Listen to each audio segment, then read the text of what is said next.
Сәлеметсіздер ме? Менің каналыма қош келдіңіздер. Бүгін біз сіздермен нөлден бастап ілмекпен тоқып үйренетін боламыз. Ең алдымен жіпті осылай түйнектеп аламыз. Енді ілмектерді тоқып бастаймыз. Бірінші ілмекті іліп алдық. Енді осы ілмек арасынан бас бармағымыздағы жұмыс жібімізді өткізіп аламыз.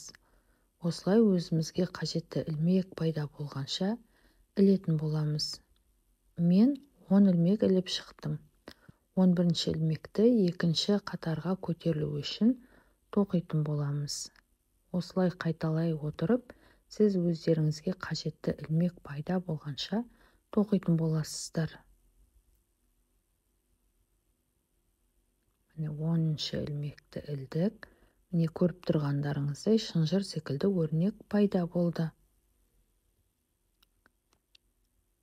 Мына бірінші ілмекті қалдырып, екінші ілмекті тоқитын боламыз.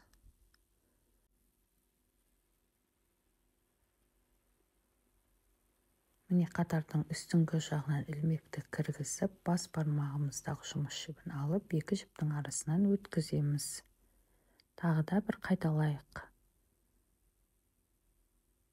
Қатардың үстіңгі жағынан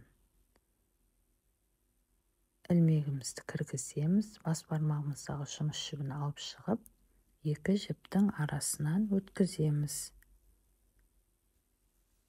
Осылай қайталай беретін боламыз. Мінекей, үстіңгі жағынан жіпті кіргізіп, алып шығамыз. Осылай біз бірінші қатарымызды аяқтайтын боламыз.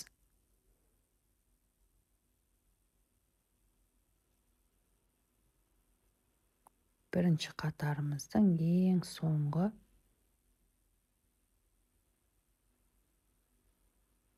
ілмегін іліп аламыз. Жұмыс жібін алып шығамыз. Келесі қатарға көтерілу үшін бір ілмек ілеміз, тоқымамызды айналдырамыз. Енді көріп тұрғандарыңыздай бірінші қатардағыдай қайталап тоқи беретін боламыз. Міне екі ілмек арасынан ілмегімізді кіргізіп, жұмыс жібін алып шығамыз. Осылай екінші қатарды толықтай аяқтап шығамыз.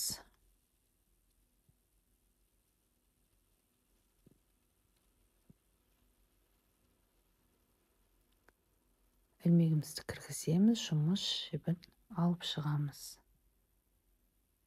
Екінші қатардың ең соңғы ілмегін тоқимыз. Келесі қатарға көтерілу үшін ілмек ілеміз, тоқымамызды айналдырып, әрі қарай тура осылай қайталап тоқи беретін боламыз. Біз тоқымамызды тоқып жатқанда қайырылып тартылып қалмас үшін жіптерді бос алып отыруымыз керек. Біз жіпті қатты тартып тоқитын болсақ, тоқымамыз қайырылып қала беретін болады. Оның үстіне қатты тоқу барысында қолыңызда ауырып қалатын болады. Егер де жіптерді бос алып тоқсаңыз, тоқымаңыз ойыңыздағыдай шығатын болады. Яғни сіз осылай ілмекпен тоқуды үйрендіңіз. Бұл ілмекпен тоқудың басты негізі болып табылады. Тоқудың осы түрі арқылы сіз өзіңізге көптеген бұйымдарды тоқып үйренетін боласыз. Менің каналыма жазылып, тіркеліп қоюды ұмытпаңыз. Келесі кездескенше сау саламатта болыңыздар.